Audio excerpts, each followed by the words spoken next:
now for the Political Buzz. Glenn Beck is a nationally syndicated radio talk show host. He's based in my hometown of Philadelphia. His new book is called The Real America, Messages from the Heart and Heartland. Glenn, thanks for joining us. Hi, I'm glad to see that somebody finally woke up and calls Philadelphia the Heartland. Is that your view? Yeah, I think the Heartland can be in any city in America. I think we saw the Heartland happen in New York City on 9/11. I think we saw it during the blackouts when people treated each other with respect and dignity and honor and helped each other out, just what you expect to see in the Heartland. It can really happen in Los Angeles, it can happen in San Francisco, Philadelphia, and New York. Well, let me talk to you about what happened last night. You probably watched part of the show. We were live from the beach for 6 hours watching it. Was it a coincidence that there was a circus behind you? No, that was the pier. That was called the Santa Monica Pier, which was nice enough to keep the Ferris wheel lights on the whole time the show was on, to give us a certain, certain backdrop we were looking for. Let me ask you about you as a Republican. I should say as a conservative man in this country. Thank you. Of strong philosophy. Were you entirely comfortable defending the Schwarzenegger candidacy?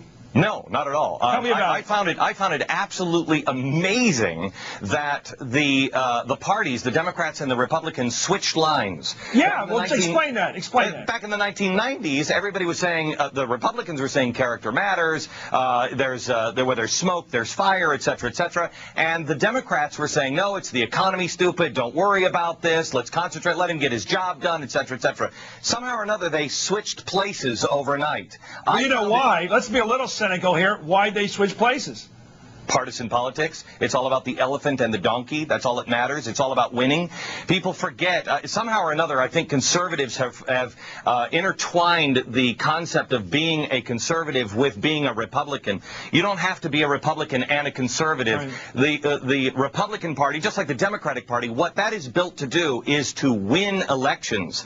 There are many conservatives, and I think the majority of conservatives and liberals, that don't want to just win elections. They want to win them on principle. They want to win them and further their own ideas and ideals. The parties themselves are just trying to win elections, and I think that's why Arnold Schwarzenegger won. I think that's why he is now the governor, is because people saw him, and it wasn't about the elephant, it wasn't about the donkey, it was about, look, this guy is not a part of partisan politics. I agree with you. He's just an average Joe. Well, an average Joe that happens to have a strong guy too. They think he's strong too. Right. That's for sure. They think he can break it. According to the poll data we got, I mentioned it elsewhere in the show, that something like 8 out of 10 people, 4 out of 5 people believe that he can do the job when he gets there. No other candidate enjoyed that kind of trust. Let me ask you about what bothers me.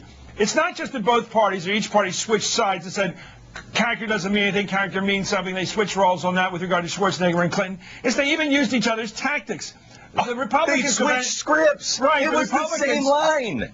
The Republicans defending Schwarzenegger said, oh, we don't believe the evidence. These women aren't to be trusted. They didn't go on the record. And then they also said it's a long time ago. Right. And they don't like the media. Why'd the media bring this up? It's exactly what happened last time. I had my radio program today. I had a woman actually tell me, well, if you just dismiss all of the groping things, I think he's going to be good for family values.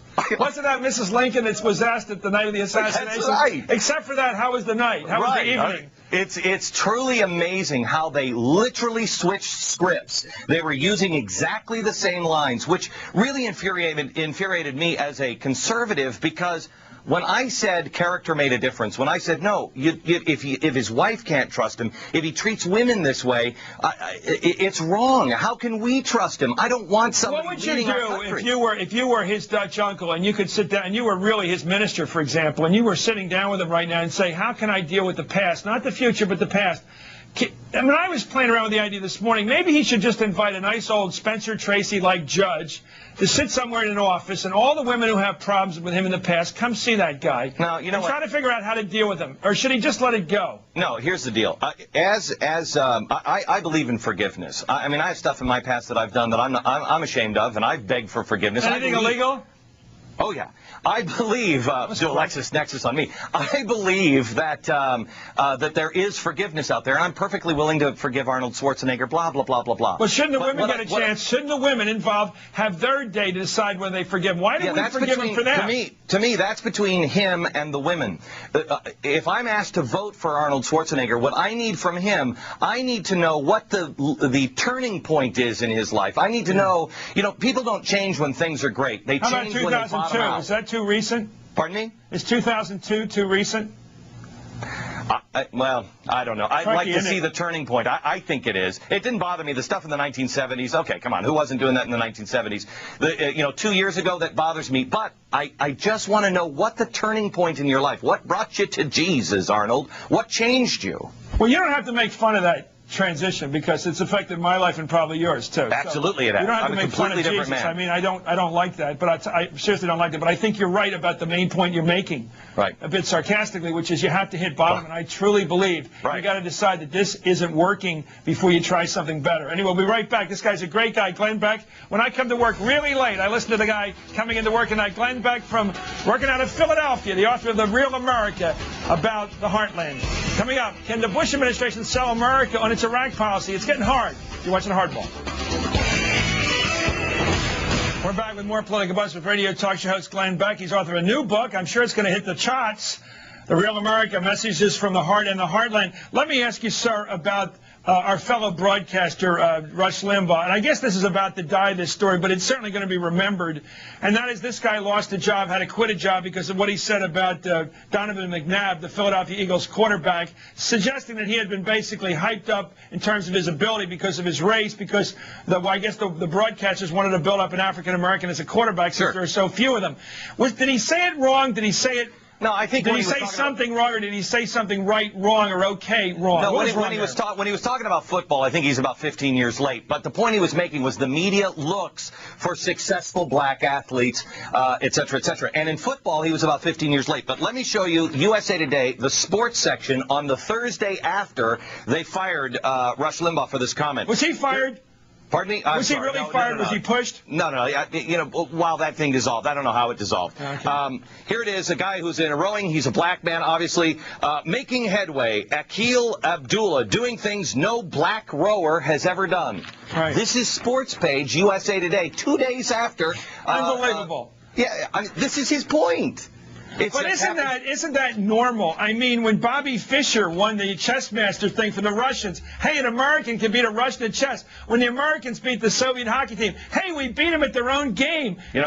What's so odd about that? I don't get it. At least the theory of it. I don't see anything wrong with suggesting somebody's just broken another barrier. No, we're living in an age of political correctness that is excruciating to live through. In the book, I spell out all of the different things that are stopping us from being the real Americans, and one of them is political correctness. It is absolutely destroying us. It's not changing our hearts, it's changing our faces. We have to be able to communicate with each other. We have to be able to express ideas. There was nothing wrong with that idea other than it was outdated in relation to football.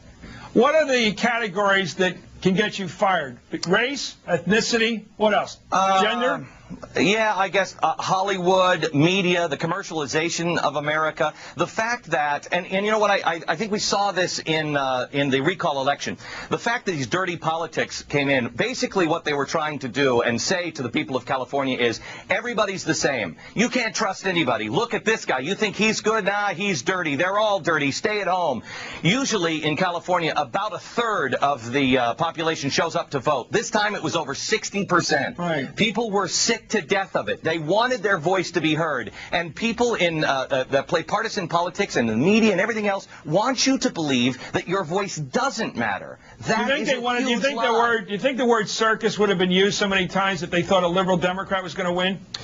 Oh, I don't know. I think the word circus was meant to diminish the significance of a Republican victory. Maybe. I think everybody thought it was going to be a circus. At least I did. When it first started, and, there's Mary Carey and Gary Coleman, et cetera, et cetera. It looked like a circus.